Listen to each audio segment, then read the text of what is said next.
this 2025, ang bansa po natin, ang ekonomiya po nito ay tumubo ng 5.5%. Yan po ay sa nakaraan na second quarter. Pero ano ba ang ibig sabihin nito para sa trabaho mo ngayon? Kung may negosyo ka, anong epekto nito sa negosyo mo, sa presyo ng bilihin? Lahat po yan pag-uusapan natin sa video na ito. Hindi natin pagtatagalin ito. Pero kung hindi ka pa nakasubscribe, please hit the subscribe button and notification bell para updated ka palagi sa mga videos natin na parating. So tara, umpisahan na natin to. Let's go!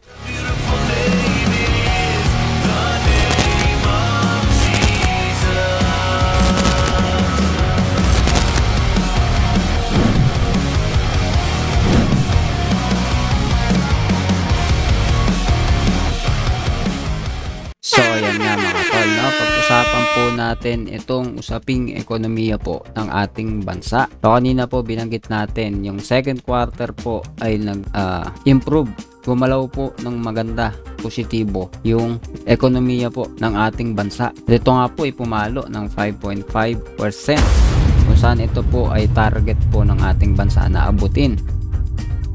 Bakit nga ba mahalaga na pag-usapan natin ito? Ano nga bang kinalaman natin sa GDP growth ng ating bansa? Una, intindihin po muna natin ano ba yung ibig sabihin ng 5.5% GDP growth. So kanina nabanggit natin yung Q2 2025 o second quarter po this 2025 ng ating Philippine economy, tumaas ito ng 5.5%. Bakit ito po ay tumaas? Kung ikukumpara po kasi natin sa ibang bansa, katulad po ng Indonesia, Malaysia, Singapore, tila po ang bansang Pilipinas po yung dinaig po itong mga ito sa second quarter. At ano po ang isa sa dahilan? Sabi po dito sa dof.gov.ph, Philippine economy grows 5.5% in Q2 2025 among Asia's fastest. Strong domestic demand shields country from global shocks.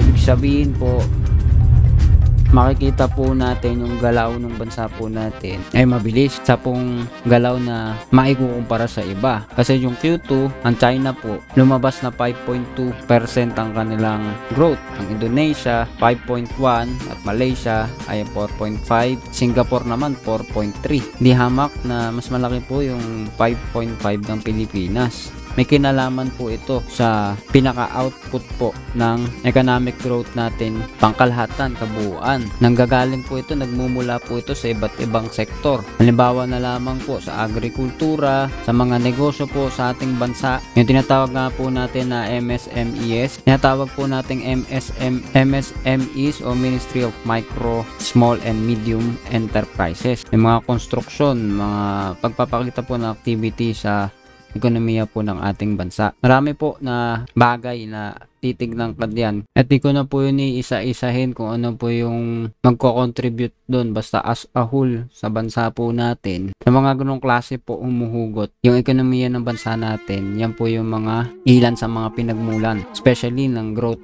dito sa second quarter. Ano nga ba epekto nito sa negosyo natin? Kung may negosyo tayo, kung nagtatrabaho tayo, at maging sa mga bilihin na kinukonsumo ng mga consumer. Malaki po epekto nito. Kung sa trabaho na usapin, mas maraming trabaho. Isang magandang senyales para dun sa mga naghahanap ng trabaho yun, no? Sa negosyo naman, pagkakataon para mag-expand o tumaas dahil sa tumataas na demand. Sabi po dito, strong domestic demand shields country from global shock. So may pagtaas ng demand kung ano yung nakukuha mula sa ating bansa. Kaya yung trabaho dumadami, ang opportunity para sa iba't ibang mga negosyo lumalaki, dumadami, pagkakataon din maging sa mga negosyante. At dahil po sa kalagayan po na yon, yung kakayahan na bumili po ng mga mamamayan ay mas nagkakaroon po ng improvement, which is mahalaga na nagbabantay din po yung mga kababayan natin doon, no, sa mga usapin po ng presyo po na yan, para nakakapaghanda po ang marami sa atin kung paano tayo aaksyon gagalaw. Pero ito po ay second quarter, ha. Ito po ay bandang August, Q2, second quarter ng 2025. Dahil sa panahon po na yan, kahit may 5.5% na growth yung ating bansa, may external risk pa rin, diba? Yung mga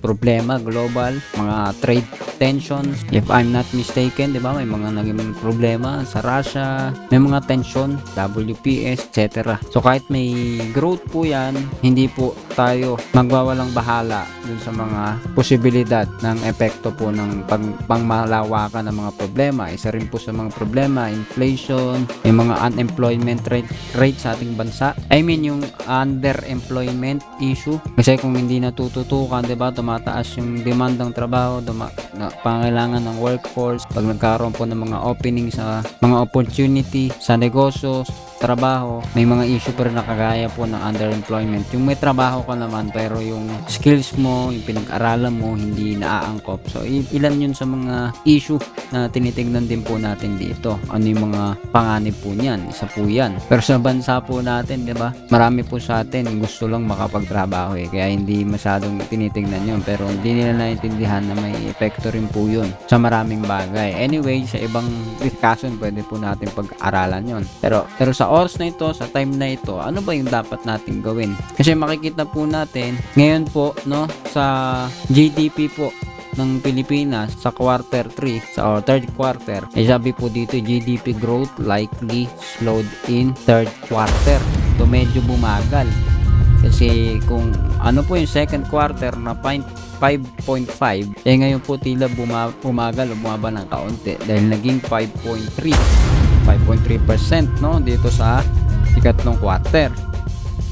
Base po yan dito sa binabasa po natin ngayon. Sabi po dito, based on a median forecast of 18 economies and analysis pulled by Business World. Pero marami pa naman tayong pwedeng silipin na ibang datos. Pero for now, dito ito po yung tinignan po natin, 5.3 according sa kanila. Sabi po dito, this is lower than the 5.5% expansion in the second quarter, but a tad faster than the 5.2% expansion in the July to September period of 2024.